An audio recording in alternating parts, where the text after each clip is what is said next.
Here's something most of us never truly stop to think about.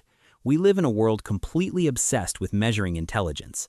School grades, standardized tests, job performance reviews, and somewhere inside all of that, we quietly sort people into categories: smart, average, slow. But what does psychology actually tell us about people at the extreme lower end of the IQ spectrum?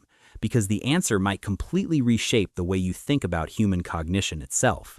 Today, we're exploring the psychology of extremely low IQ, what it really means neurologically, how the brain experiences the world differently, and why understanding this reveals something genuinely surprising about intelligence in general. Let's begin with the basics.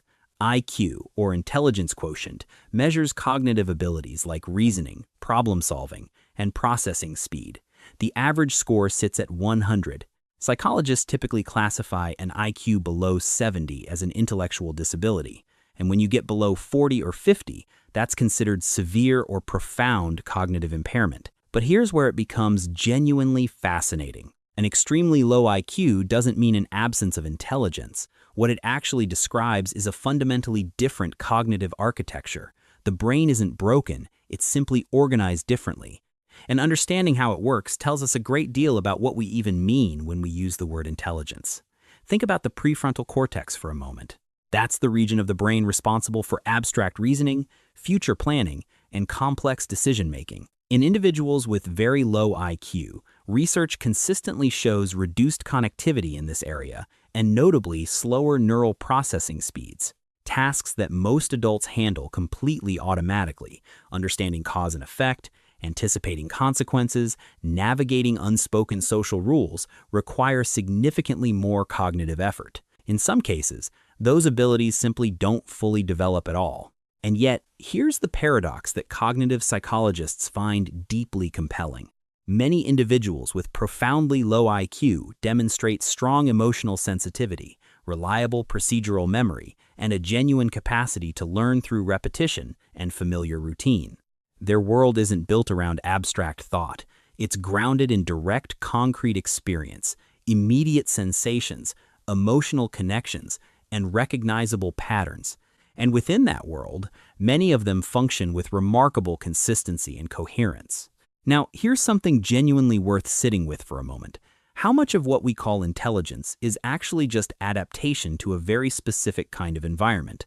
Psychologist Gardner famously challenged the idea of a single, unified intelligence, arguing instead for multiple distinct forms: linguistic, spatial, interpersonal, emotional, and bodily kinesthetic.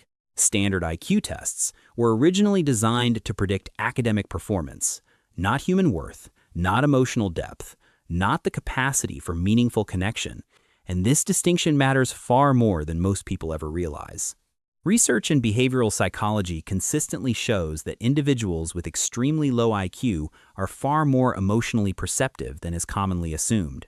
Studies on social attachment in this population reveal strong and meaningful bonds, loyalty, deep affection, and a remarkable responsiveness to tone of voice and emotional warmth. That's because the emotional brain, the limbic system, operates largely independently from abstract reasoning. And in many cases, it operates with genuine richness and depth. So, what's the real psychological takeaway here? When we examine extremely low IQ through a modern psychological lens, it challenges some of our most deeply held assumptions about human capability. Intelligence, as we typically define and measure it, is really just one dimension of a far more complex human system.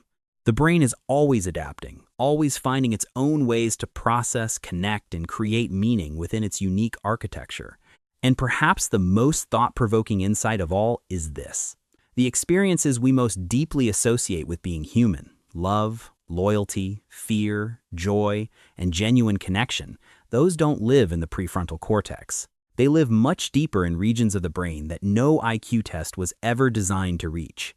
Understanding that doesn't just change how we see low IQ, it fundamentally changes how we understand intelligence itself.